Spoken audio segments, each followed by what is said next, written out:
Today on the bench we have a black box special. Actually, I've got an entire box of black box specials from this customer. All of them have problems. One of the reasons I don't like black box radios, they're just known for having so many problems.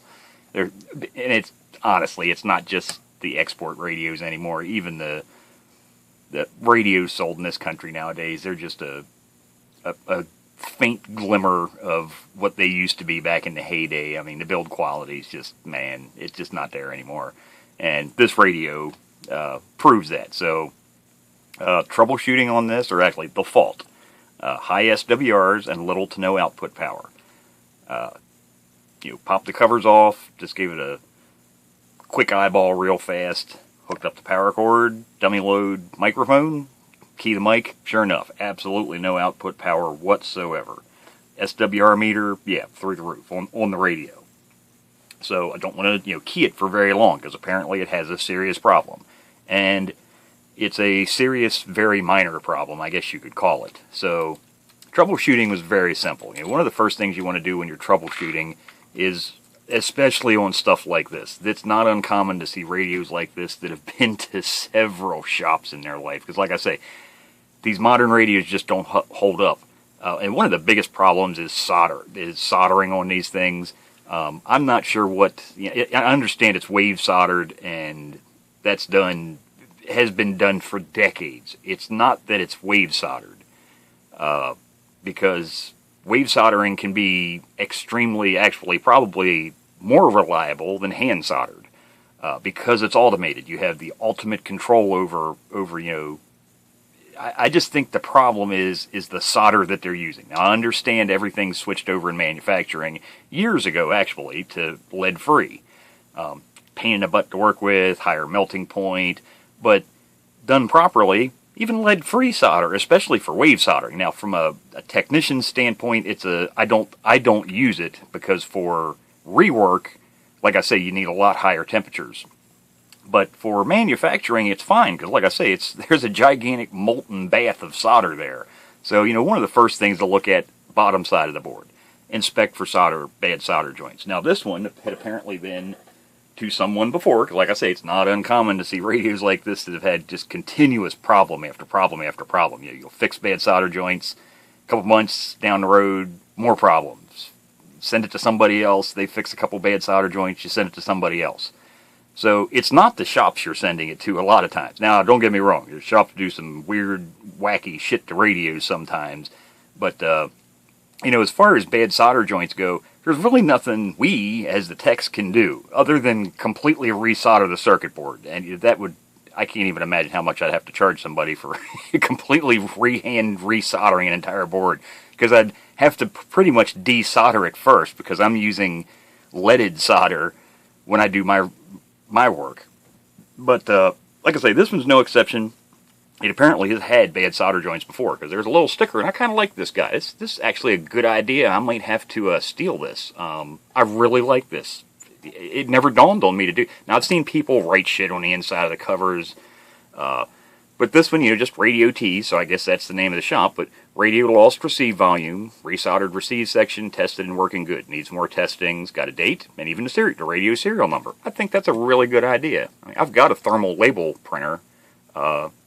I need to think about maybe incorporating that into when I work on radios, put a small label on the inside, just print out a label and stick it in there that lists the work that I've done. I think that's actually nice, because I don't even have to look at the radio. I can just look at this guy's sticker and see what he did. Now, we're not having actually, honestly, we are having receive problems too, and I'll show you why.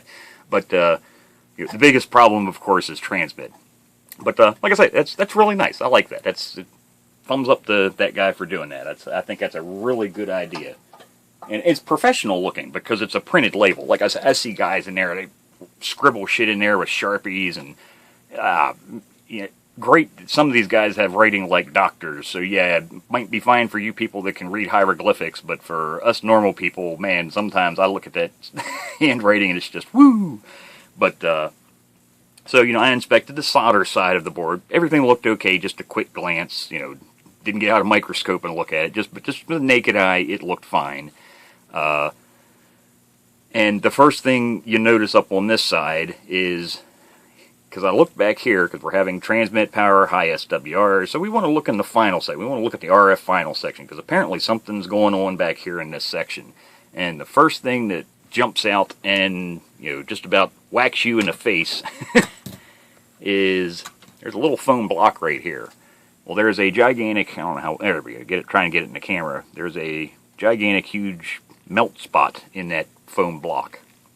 And if we look down in there, now it's kind of hard to see on camera, but there's just a solid piece of wire that goes from the coax connector straight down to the circuit board. It broke off. So apparently this has happened before. The problem they have a lot of times, I think, with that is, it's not so much just that they're using a solid piece of wire. It's small, and even in it itself, that's not that bad. The problem is, it's tight as a damn banjo string when they put it in there. They don't leave any strain relief. So they put the wire down in the board, pull it up through, and then bend it, they'll loop it up through the little solder hole in that terminal that comes through here, loop it through, but it's tight. It's really, really tight. And just from the radio, especially in a mobile, and apparently all of these radios this customer sent are from truck drivers, because a lot of them aren't his. They're actually other people's radios. He sent a huge box full of them, a bunch of different models and makes.